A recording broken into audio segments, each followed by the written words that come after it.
aus Fernando de la Mora an die ganze Welt. Ich dachte, heute nehme ich euch mal mit zu einem Tag, den ich so durchlebt habe, natürlich in verkürzter Form. Und der Tag war vergangenen Freitag. Es fing an mit dem üblichen, man steht auf, man frühstückt, dann hatte ich auch noch Mittagessen. Und danach bin ich aus dem Haus rausgegangen, weil mein Kurs anfangen würde. Ich gehe also auf die Straße und werde von den Nachbarshunden direkt schon begrüßt. Und dann gehe ich zur Bushaltestelle und warte auf den Bus. Wenn man auf den Bus wartet, muss man zum Einsteigen ein Signal geben. Dazu streckt man die Hand waagerecht aus und dann weiß der Busfahrer, die Busse halten manchmal hier nicht lange oder so gut wie gar nicht und man muss wirklich aufspringen. Es kann manchmal sein, dass man darauf wartet, seine Karte einzuscannen und der Bus fährt schon los. Das ist absolut kein Problem, man steht ja auf der Treppe. Niederflurbusse gibt es hier sehr, sehr selten. Und ich habe auch eine Karte, eine Fahrt kostet zwischen 2400 und 3600 Guaraníes und das ist in Euro umgerechnet unter 50 Cent. Die Busse fahren alle mit Nafta und eine interessante Sache ist, dass tatsächlich trotz der Treppen weiterhin Plätze für Rollstuhlfahrer eingerichtet sind.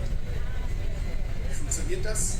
Tatsächlich hat man einen ganz normalen Treppenlift eingebaut für die mittlere Tür.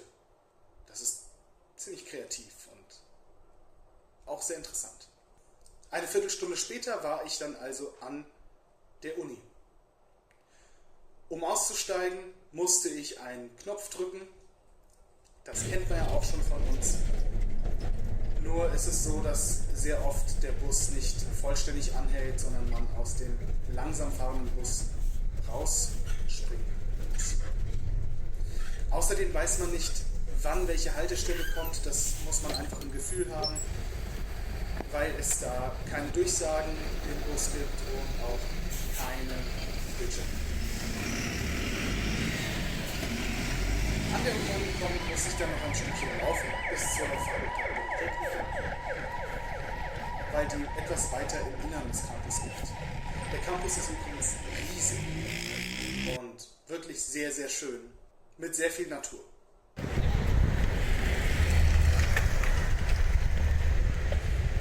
Ich sprach dann mit dem Direktor meines Studiengangs an den Fachbereich Polytechniker und stellte mich ihm vor. Er begleitete mich dann noch zu meinem Vorlesungsraum und ich hatte dann meine erste Vorlesung bei dem Fachbereich. Danach musste ich nach Luque zu meinem nächsten Kurs. Doch es gab gerade keinen Bus zwischen San Lorenzo und Luque.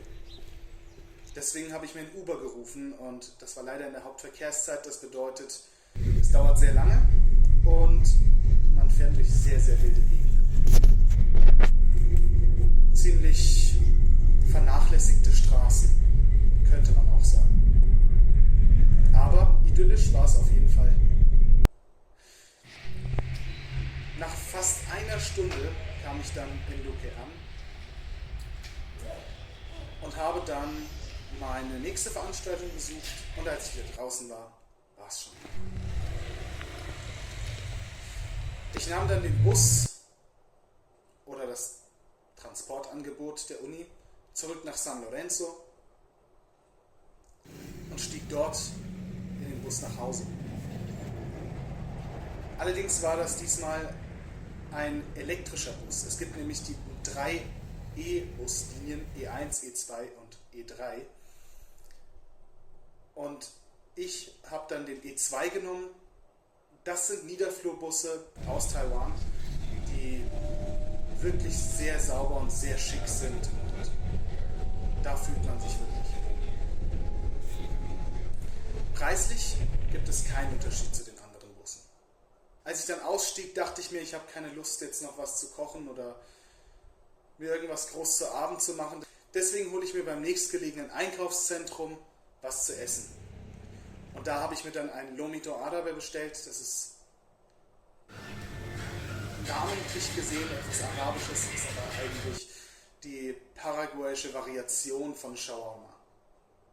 Ich ging dann mit meinem Lomito nach Hause, habe es gegessen, habe mich schlafen gelegt und das war unser Tag. Ich würde gerne am Ende dieses Videos von euch wissen, welche Themen würden euch denn interessieren? Worüber soll ich denn berichten? Ich habe schon gehört, ich soll ein bisschen mehr Paraguay erkunden. Das steht auch auf meiner Liste. Aber gibt es noch andere Dinge, die euch interessieren? Zum Beispiel, was die Unterschiede zwischen Deutschland und Paraguay angeht. Und was genau? Schreibt mir bitte Kommentare, ich lese es mir durch und ich danke fürs Zuschauen. Wo immer ihr auch auf der Welt seid, ich wünsche euch einen schönen Tag.